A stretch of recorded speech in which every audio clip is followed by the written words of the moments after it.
সাহাবীরা শোনো, আল্লাহ রাব্বুল আলামিন বলেছেন, ও আমার হাবিব, কোন বৃদ্ধ মানুষ, কোন বুড়া মানুষ চলতে পারে না।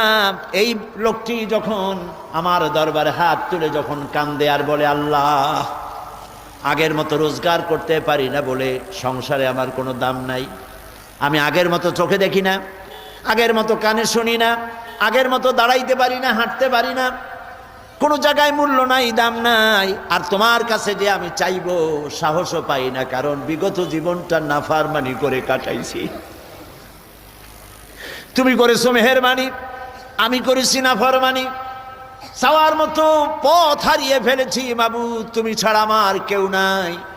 আল্লাহ বলেন, ও আমার নবী, আমার বৃদ্ধ বান্দা যখন এভাবে কাতরাতে থাকে, আমার তখন শরম হয় এই বুড়া বান্দাটারে কেমনে খালি হাতে ফিরায়।